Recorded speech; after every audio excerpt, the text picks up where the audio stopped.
Definitely at 23 minutes after the hour, 7 o'clock. And I'll tell you this.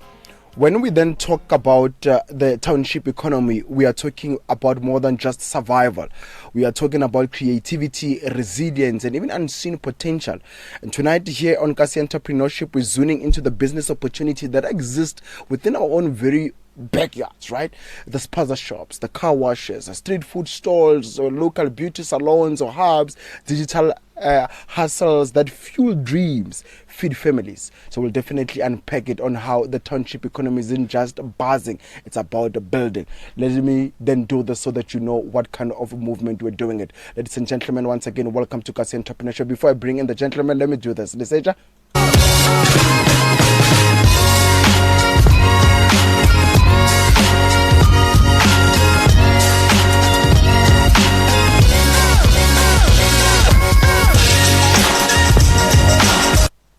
Sure, definitely. There you have it, 25 minutes after the hour, 7 o'clock, Kasi Entrepreneurship. Makopo, good evening and welcome to the show. Good evening, Mr. Marisha. Thank you very much. Yeah. And Koshatoro, one day I must just say, welcome to the show.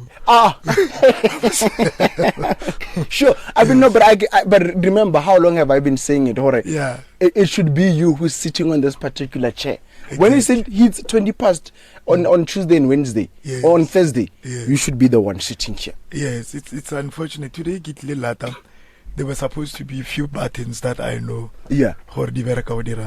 I mean, Liseja, I think did the system for you because he switched off all the buttons. All the buttons. Yeah, over the buttons, if you feel like that, no, this one is the push up, definitely. But let's get into our conversation tonight, right? Yes. We're speaking the township economy and even some of the opportunities that are there in the township economy. But let's start it by breaking it down to someone who might not understand when we say township economy. Let's break it down from there. What's the township economy?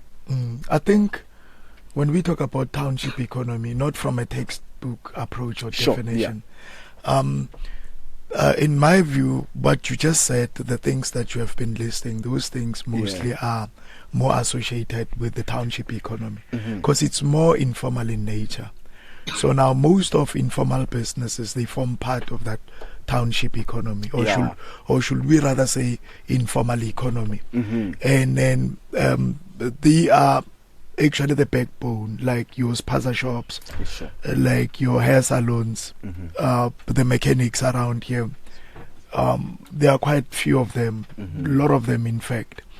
But now I think somehow the whole landscape here, informal or township economy, it's quite somehow making a shift. I think there's a shift. There are businesses that are emerging or just mushrooming everywhere that are more that they've got so much formal that are so much formal that just being informal business, and somehow they are tapping into this township economy. They are not necessarily informal, but they're tapping into this township economy. So now township economy, especially South African one, I think it's quite big, just like in any other country. And I think, Madisha, maybe if we can just start by focusing on the magnitude, the size, the boholoba, the township economy. What are we talking about here? Because in anyone's mind, we sometimes, most of the time, have this narrow approach to it, to think about only these spaza shops when we talk about township economy. Township economy can be almost anything. Just to give you a practical example, Mr. Madisha, the South African township economy actually amounts to almost 900 billion. Sure. And then you know what, with that being said, I didn't believe it. Yes. I didn't believe it until I went to an entrepreneurial workshop, right? An entrepreneurship workshop. And I was like there, and then they're breaking it down and you see, hey, Komakasana, there's a lot of money. No, there's a lot of money. A lot. There's a lot of money. I think somehow urbanization or urban businesses, if we can look at it, most of them, they were so, I think, clever enough, or should I say wise enough, to can actually realize that it's money than what we thought, or the way it's money. And then I will just give you a typical example about two companies. This just is prime examples of two companies. Both are publicly traded. they are listed on the JSE, but most of their revenues, they get their revenues from the informal sector, from the township economy. What they do, they modeled their businesses to actually target what we call low income segments. And then if you look at, even if it can be a consortium of few industries or segments in one big company, you will realize that the most stream or the most revenue generating segment it's actually in townships. I will give you two examples, with one being Shoprite Holdings, the other one being Capitec in the banking sector. Now, Capitec, I think it was launched way back in 2001. I stand to be corrected, but around those years. And when it was actually launched, it had the market cap of over 100 million rands way back then. Now, what they did, they modeled their services to actually target They strategically positioned their branches, Kodi taxi ranks, Kodi bus ranks, to actually target. Next to shopping complexes where you will find maybe Shoprite, even Shoprite, their localities, how Kalebella, they are more of like targeting. That's why with all branches, you say exactly. Yes. Now with Capitec, this is what they did. They found all these four. Normally we call them the big four or the big five.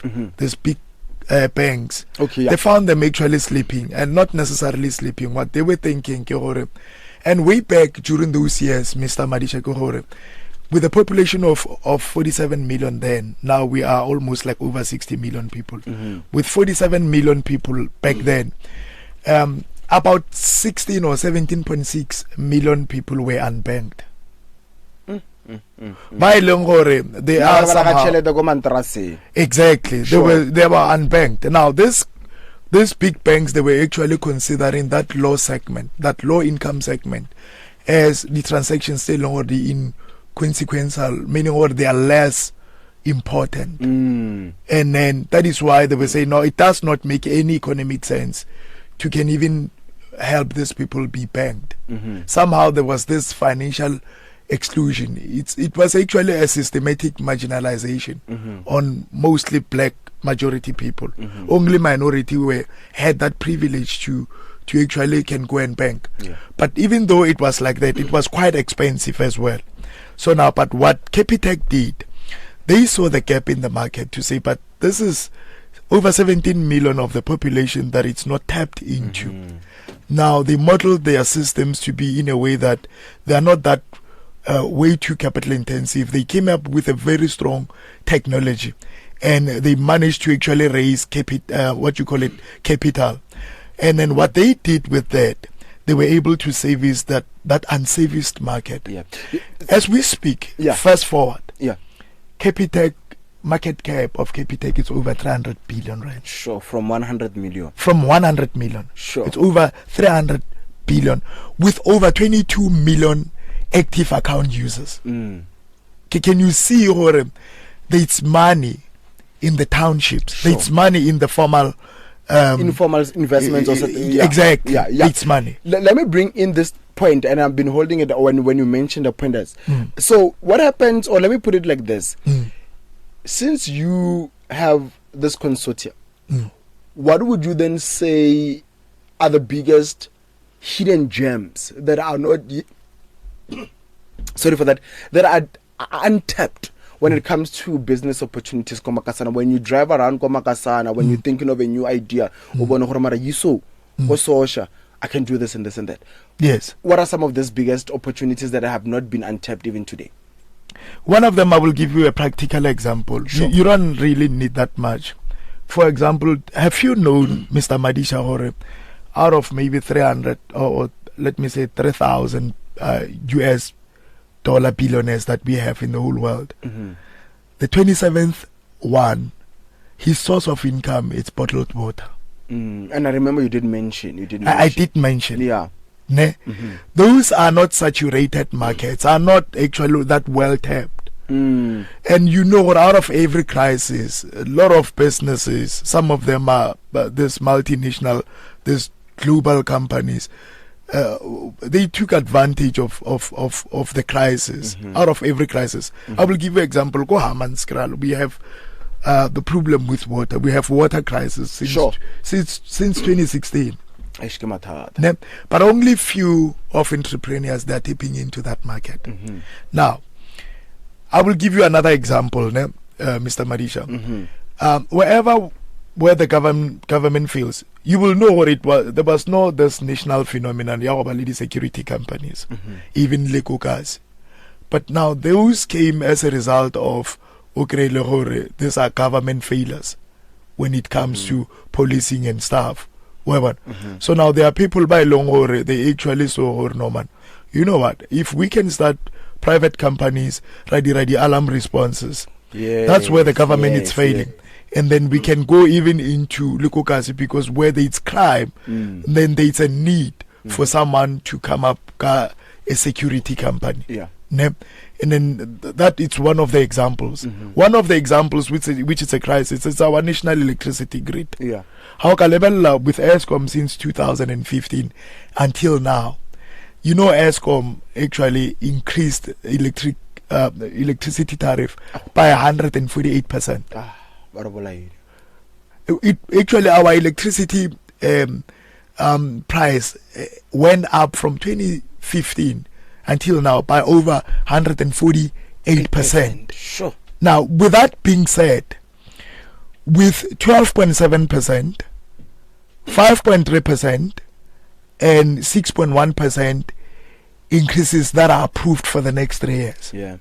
Now, we put your order very kukai. Now, and the other thing with this blackout, it's so fragile. Anytime we can go back to load shedding again. I don't think our ESCOM does have that national capacity to can even cover everyone.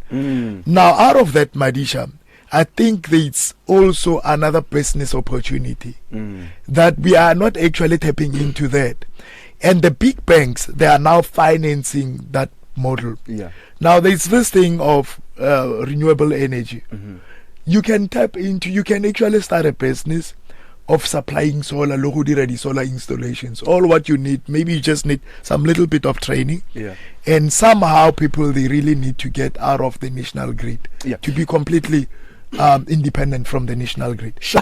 Ladies and gentlemen, 20 minutes before the hour 8 o'clock, Makopo, let's take a very quick ad break. When we come back from that, we'll finish off that particular conversation, and maybe Puselet will have the answer, or maybe Repalisaki, maybe they know, but I think you know more because you've been in this business for the longest of time. Let's take a very quick ad break. We'll be back. Don't go anywhere, ladies and gentlemen. This is Kasi Entrepreneurship right here on TFM.